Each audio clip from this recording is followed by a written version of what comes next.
Here's Daniel and I sitting in the middle of the Gulf from Glenelg to York Peninsula to Stansbury. This is what it looks like.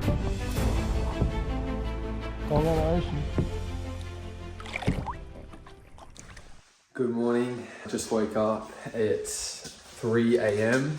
and I'm just getting everything ready. Got all my gear on. Yeah, it wasn't hard to get up at all. Nerves of excitement and yeah, all sorts of feelings. It's nervousness, all that kind of stuff. I'm heaps keen. I'm going to dig into this bowl, eat as much as I can, which is going to fuel me. Like beetroot, sauerkraut, avocado, kind of like a big sort of super burrito bowl, which is going to fuel me for a good while, hopefully the first 4 or 5 hours. And then I've got some snacks with me as well. I've got some gels, some mango slices, a couple of nut bars, and then just a lot of BCAAs, some salt, a couple Panadol, bit of caffeine, and that should get me through the paddle. Quiet winds in the morning. Towards the middle of the paddle, it's going to be strong currents. It's going to be pretty full on. We'll do any other last alterations. We'll get down to the beach by 5:15 a.m. and then we're looking at about a 10 to 11 hour paddle, which is a 65 kilometer stretch from Glenelg all the way to Stansbury in the York Peninsula. It'll be unassisted. We won't have a boat coming through with us. Just have like a compass so we know which way is north, and we're just going to be following that needle until we hit the shoreline.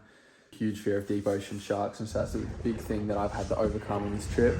For me to just be able to be one with myself and one with the journey. I'm going to put this phone down now, get ready, smash down some food. This is what we do in the morning. We make a huge mess before we go, but we've got the juice, we've got coffee, we've got the food in our bellies. We're getting ready to go. We're doing pretty good time. Yeah, 4:55, it's about 30 minutes until we're looking to hit the water, and Mitch is over here. He's the driver for today and the supporter. Oh yeah. How you feeling, Mitch? How are you feeling?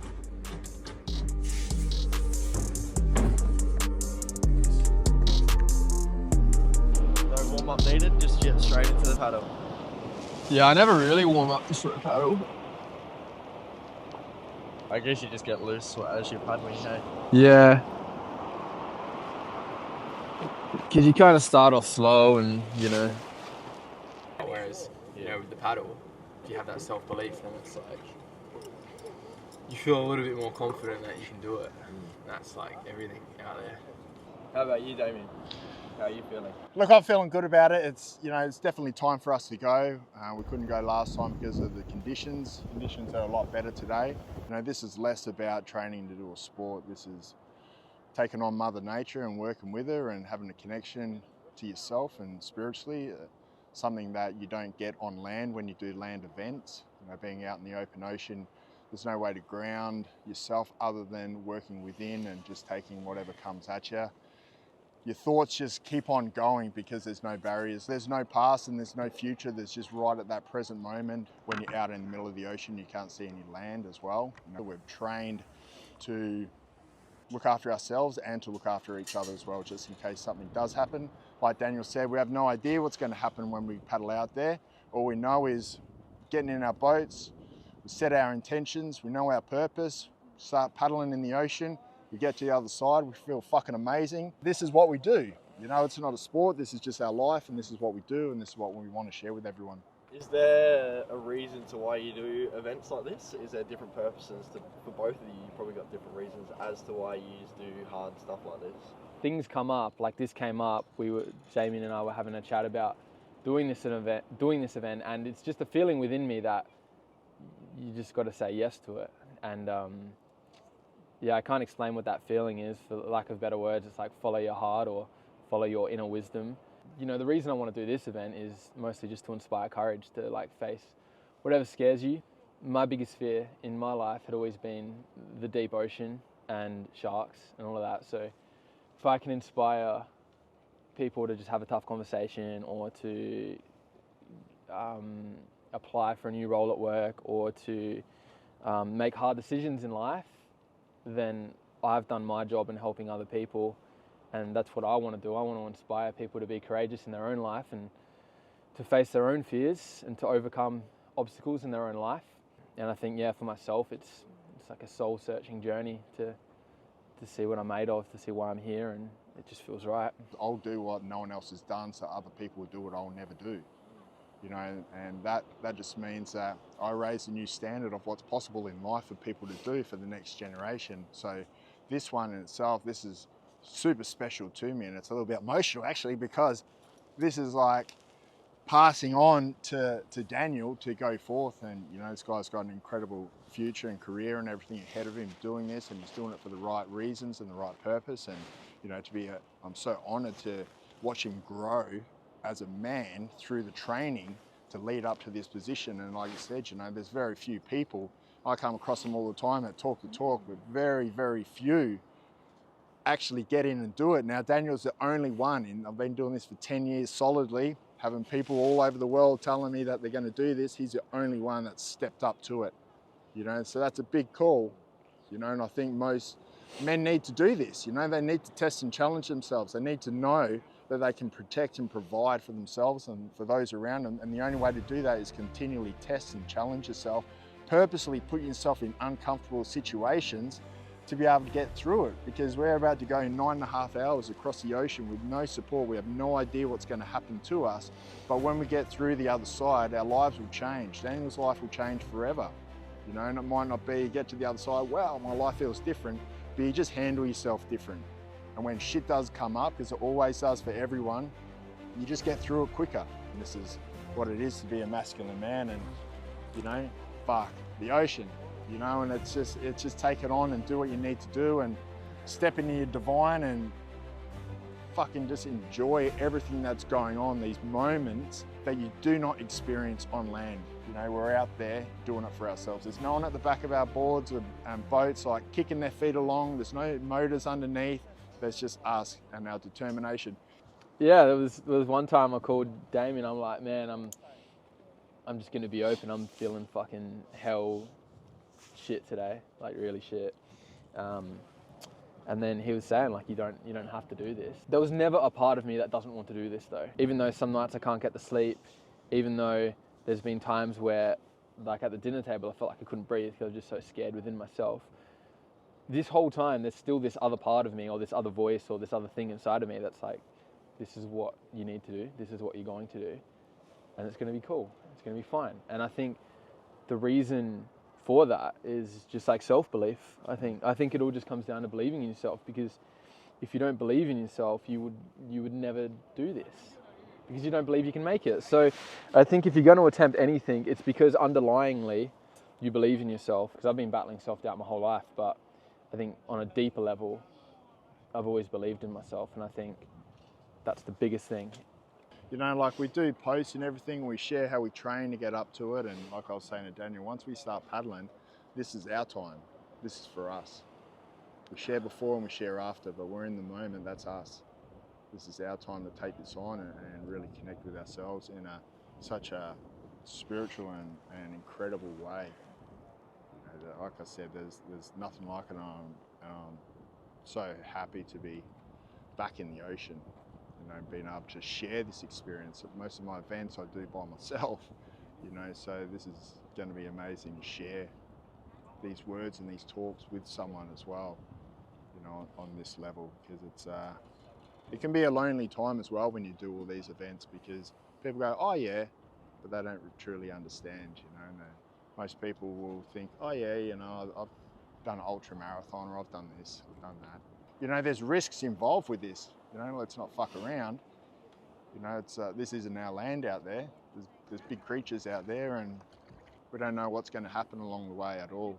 But we're willing to take that on for what we believe in. And I just want to say thank you as well. Like I really appreciate you, and I'm very grateful to have you as a mentor and a guide and like a spiritual teacher. But I always think about Kid Goku and Master Roshi. Master Roshi, couldn't I go faster with the Nimbus Cloud?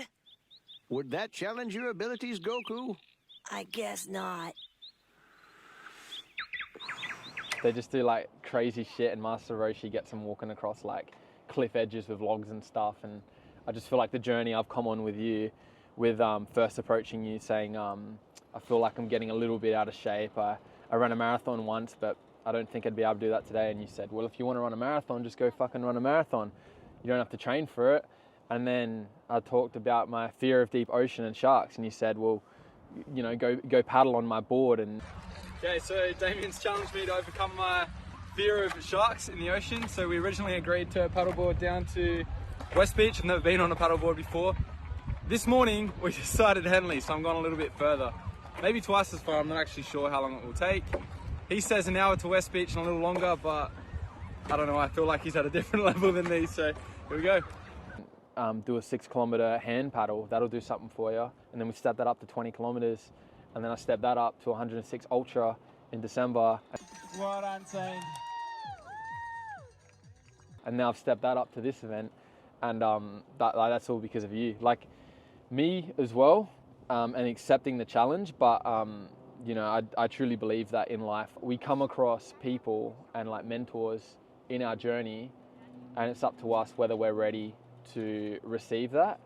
Yeah, I mean, I messaged you. I could have just never messaged you. Yeah, so I just want to say thank you. I really appreciate you and everything that you've helped me develop within myself. There's a lot of people that do events like this to raise awareness for something, and there's a lot of people that do this because it's maybe a coping mechanism for their trauma. For me, like, I feel good. I'm pretty genuinely happy in life. Like, I don't need to do this, and that's what I find so special about this. It's like I could continue to live my life just, you know, working a job, building my business, being an entrepreneur. I mean, that's cool, but I don't want to get to the end of this life and know that I could have done something wild with my life. So to do this is just like an inner love within myself to just experience adventure. And I feel like that should be normalized, especially for men, just to want to go out on an adventure and experience life on the knife's edge. Because you think about all the movies that we love watching, you know, like action movies, Lord of the Rings, Star Wars, Harry Potter, like we love them because of the thrill and the adventure within it, and that's what I'm chasing. So yeah, exactly. Like, people go, "Oh, you're still searching. Why don't you just stop? You know, do you have to keep doing events? Like, what are you searching for?" I'm like, I'm not searching for anything.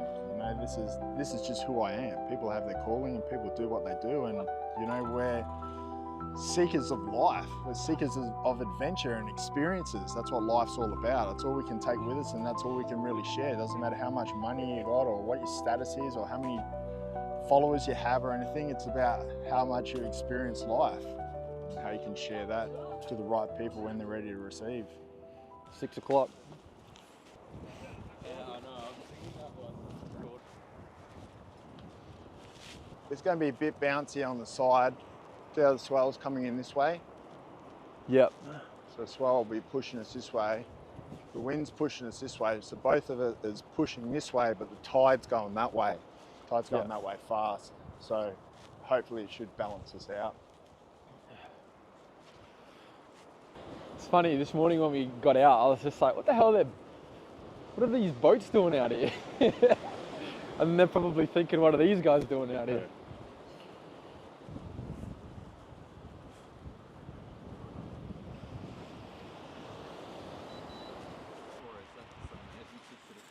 Yeah, pretty much.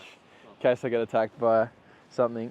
Obviously they're predators, but they're also just creatures like us. Yeah, they're friends, you know. Just extend the exhale, stop paddling for a bit. Even if this is not used for a fish, I just feel like it's handy to have a knife on you. You know, if you got to cut something off, or hopefully not a limb, but like even if you got to cut a rope or something like that, you know. I've got the gloves, which is going to help prevent like calluses and things on my hands when the salt rubs.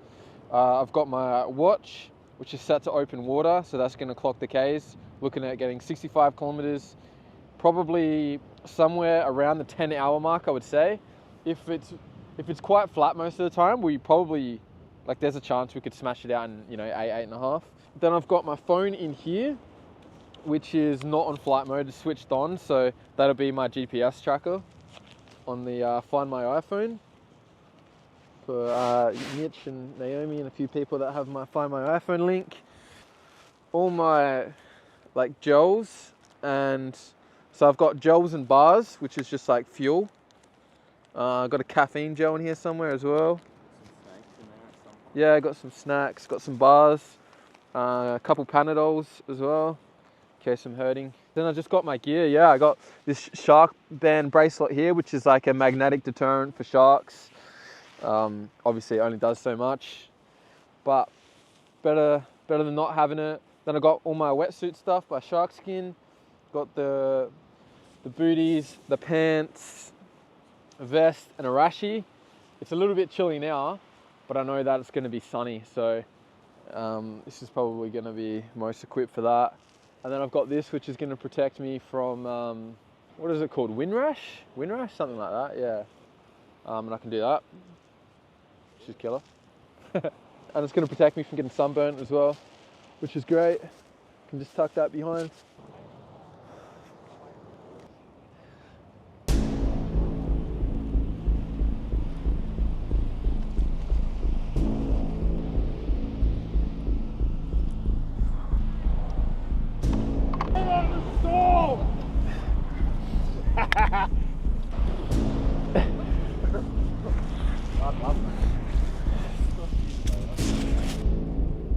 It's lighter now, wow. Yeah. Time to go. Here we go. Yeah.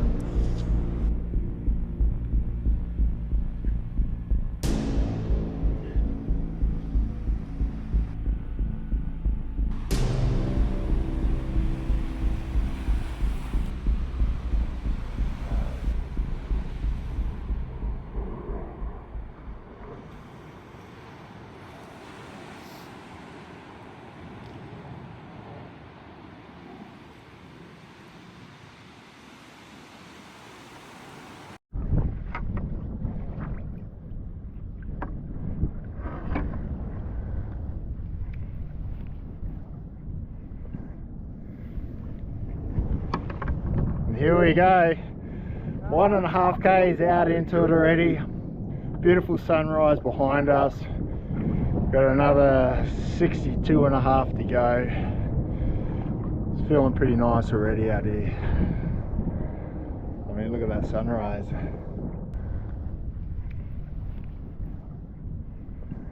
"15 kilometers in, and the compass snapped off the front of Damien's paddle ski.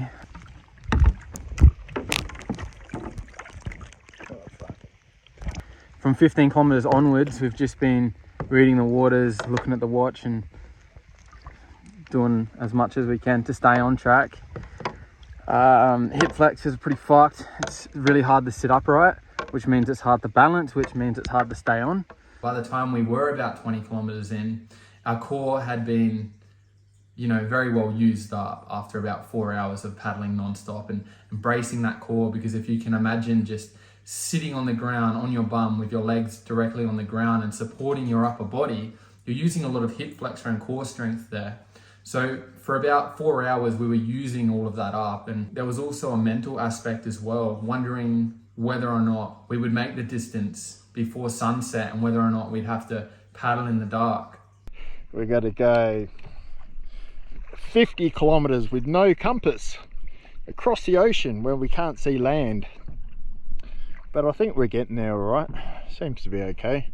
And the current starts picking up, because what you've got to imagine here is that the St. Vincent Gulf is like a big fish bowl. So the water comes in from the ocean, it drains out to all the shorelines and the beaches, and then it sucks back into the middle and then goes out to the mouth.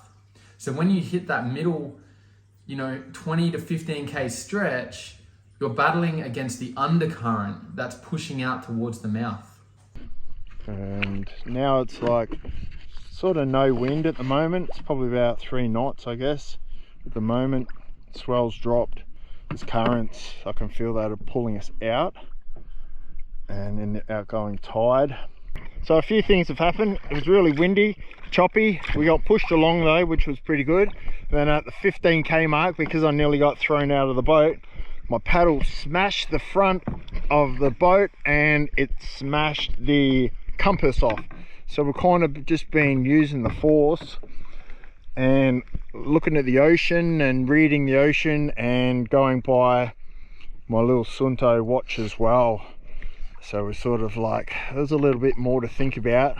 And then what happened? Then there was like a cargo ship that was coming towards us. So as we were on our paddle ski, we saw that this cargo ship was on our left, but a little bit in front, which means we were heading into a collision.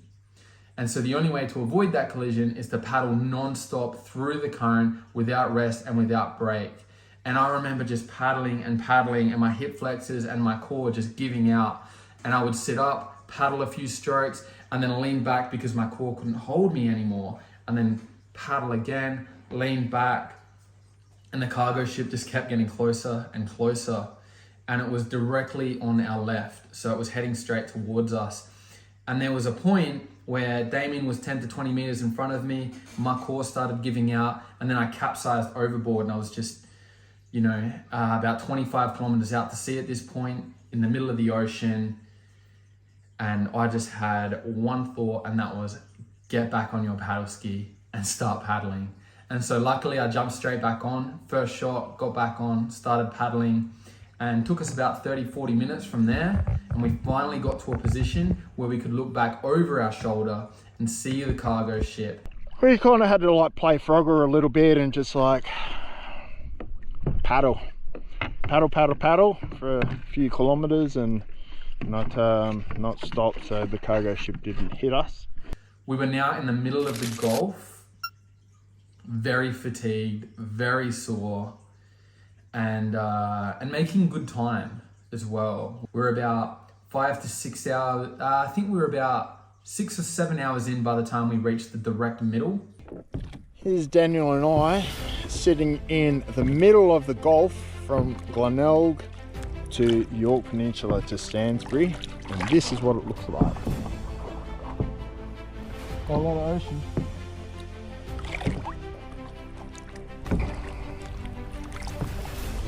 And underwater.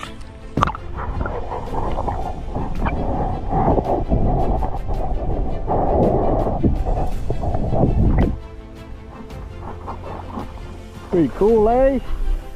Sitting out here on our little boats. This middle 20 kilometers is probably going to be the toughest for us. Hip flexors are fucked. My tennis elbow, which has recently come on, is like pretty painful, and my lower abdomen is not very good. So your hip flexors and your abdomen, and that's what helps you sit up. So it's hard for us to sit up at the moment. I'm thinking I might just put a rope on my little harness to the front of the boat just to hold me upright a little bit.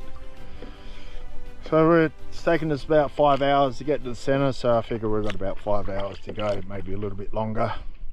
When we were in the middle, we could see a little bit of Adelaide and still nothing in front of us. And because we had no compass, we were really skeptical as to whether or not we were going the right direction. Damien was using a bit of a guidance system on his watch, which would tell us if we were on or off route, but wouldn't give us a direction in which way to paddle. So we would just kind of move left and right and zigzag our way across the Gulf until some points we were on route. When you're out in the desert or out in the middle of the ocean, your mind can play tricks on you, and without any sort of pivot point for direction or any sort of checkpoint location, it's very easy to get lost. And left to your own devices and your own mind, you will end up going in circles. As we started to surpass that middle period, we reached the point where we couldn't see land on either end. And that was quite serene, because at that point as well, the waves had calmed down. Everything was still. There wasn't a lot of wind. The wind was still. And we were just in an ocean abyss. Nothing but ocean. And it was clear blue to the bottom.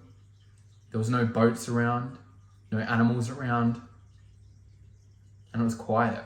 It was beautiful. About 35 kilometers in, as we started getting closer towards Yorks, Damien's core and his hip flexors started to seize up, and they started to cramp a little bit, and so we had to take a point to stop and to rest, and constantly thinking, what's underneath me. There were periods where I wasn't thinking about that, and definitely periods where I was. As we started to hit that 40 kilometer mark, we saw a whale, little baby whale, but still really cool to see. So I couldn't catch it on camera, but we just saw a whale, so that was pretty cool.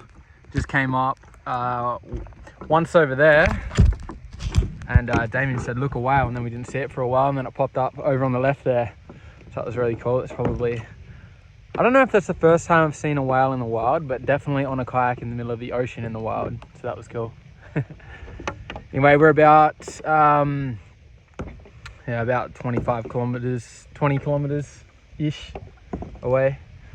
We can see a big cargo ship in the distance, but the path looks pretty good. Doesn't look like it's gonna hit us, which is what we want, which is great. So we're gonna get back to it.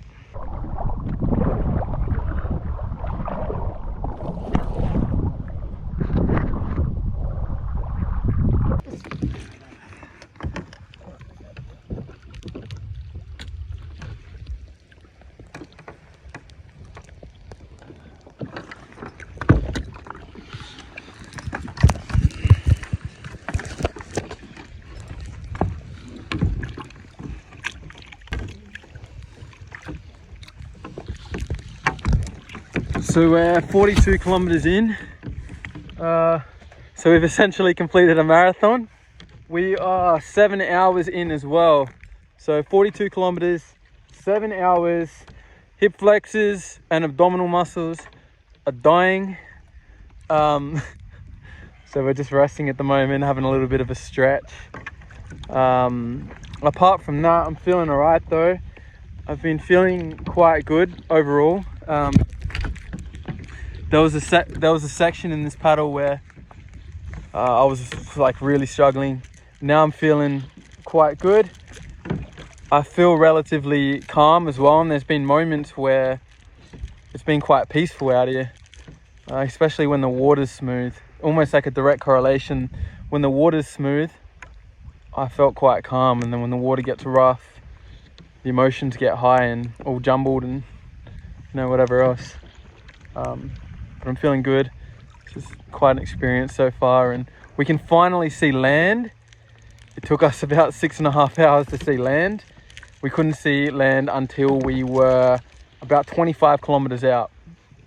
And that's a nice feeling, even though we've still got a while to go. How are you feeling, Damien? I'm feeling pretty good. Hip flexors, abs, but we're good to go. Nice. We were about 15 to 20 kilometers away from hitting Stansbury in the York Peninsula. And Damien looked over at me and said, hey mate, I think you better come in close. Just saw a shark. You just saw it? A little bit nervous within myself because obviously that's my biggest fear, and that was tough. And as an instant reaction, I became completely calm, completely composed, and I started paddling softly towards Damien, knowing that the two of us together seems like more of a threat to a shark attacking us than if we were separated individually. So I started paddling over to Damien. It had been 2 to 5 minutes and we hadn't seen that shark pop up again. And then all of a sudden, a big fin comes up in front of our two paddle skis and just comes up out of the water, comes across, and then goes back down. And my heart just sank. But I remained composed and calm, kept my paddle out of the water, and I was just breathing. Next thing you know, a dolphin jumps out of the water. So the first sighting we saw was a shark. 5 minutes later, a dolphin, and then a second dolphin, and then a third dolphin. And then we had 2 dolphins gliding next to us and just swimming and jumping out of the water on either side of Damien and myself. And then we had 1 spiraling through the middle, and then 2 jumping out in front.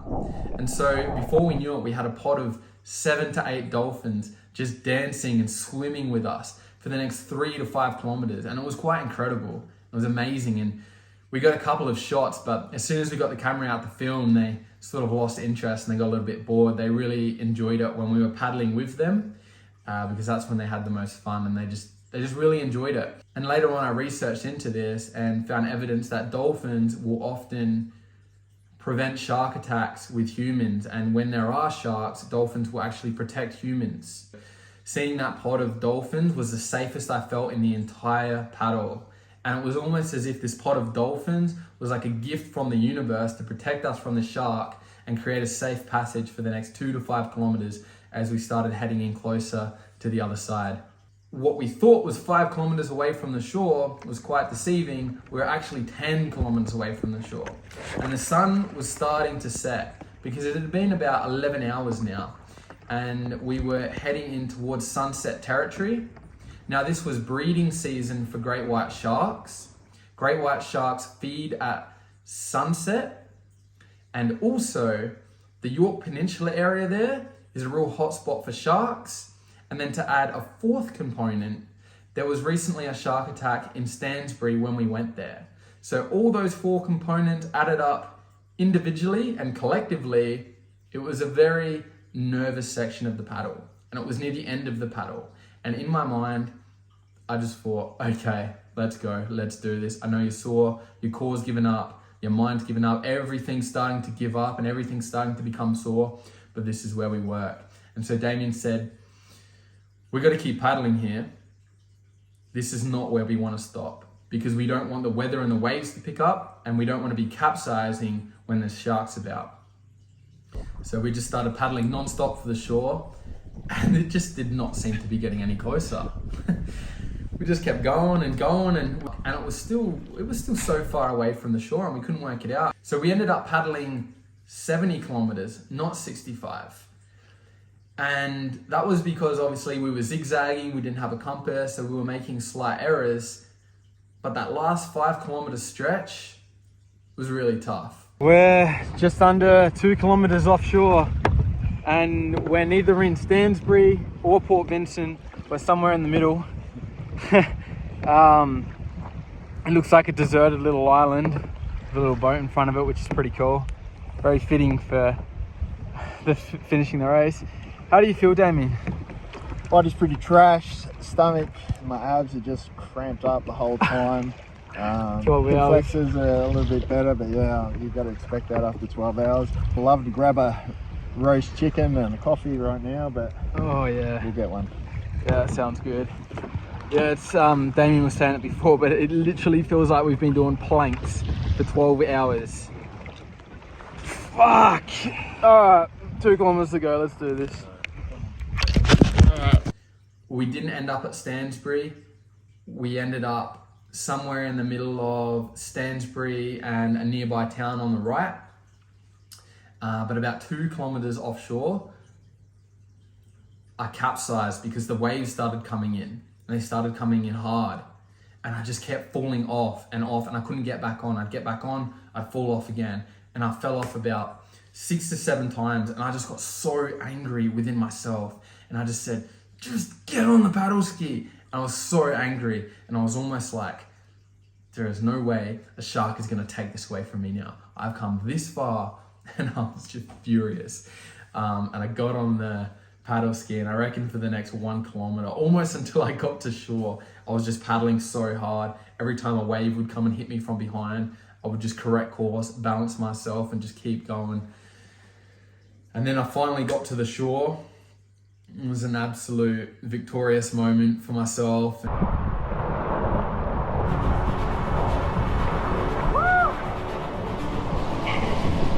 my god! Take your leggy off.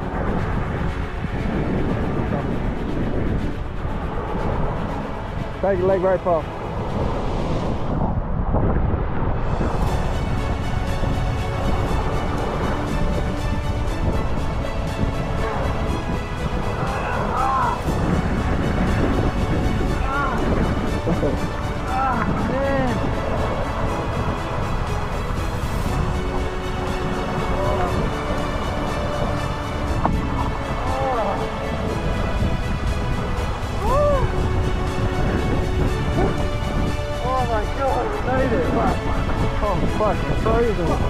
Yeah, I felt incredible within myself for having completed that.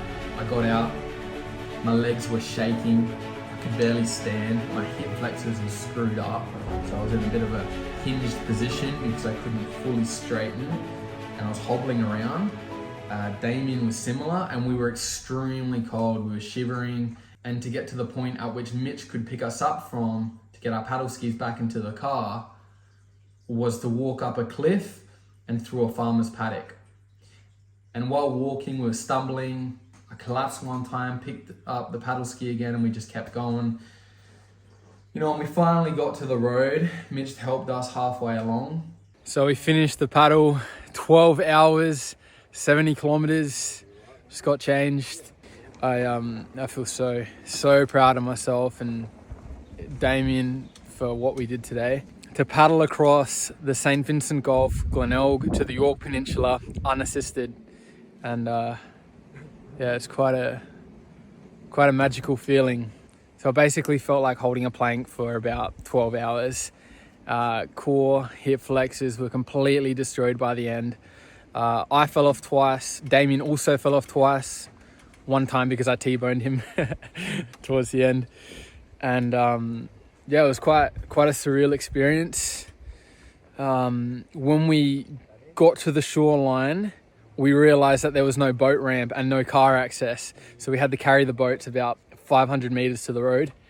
And like, we are just ultrally screwed. I did 65 kilometers on a lake not too long ago before this, about a month ago.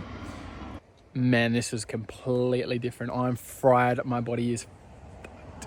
And it was just the most incredible moment of my life. To be able to complete something that had been the biggest fear within myself for so long in my life, because ultimately it comes down to a fear of death, and I think a lot of us humans have a fear of dying. And what I realized along the way is that I was not conquering my fear of sharks. I still have that fear. It's a very valid fear. They are absolute beasts. But what I did is I faced my fear. And the courage it took for me to face my fear, what was on the other end of that was absolute bliss. And it was quite incredible just to be in the middle of the wild, finishing the paddle, going to sleep that night and waking up the next day, walking around and seeing people in their cars and seeing people on the street and just thinking, this is just another world. It's quite incredible to come back from such an event like that and to be in the middle of nature, to be in the heart of an adventure and the wild, and to just come back to reality and civilization and to just think, what an experience. And so another event complete, and I'm so grateful and thankful to have believed in myself and to have had the guidance from Damien and all the support from all of you watching this, and you know, my friends, my family, you know me, all of that. And I can't wait for the next event. You know, I finished one and saw myself not again, but before you know it, I'm planning the next one. So it's what I live for, it's my life. I love to adventure, and it's just a big part of my life, and I'll continue to do that and to explore the world. And it's just what I love doing. Ever since I was a kid, I wanted to travel the world, but not necessarily to see the cities and to try the food. It's to adventure and to see the world and to explore and to see the side of life and the wild and nature that many of us don't actually get to see. To really experience that within myself and to do everything that I want to do and to see as much as I can before I die. So until next time, keep tuning into the adventures. Thanks, guys.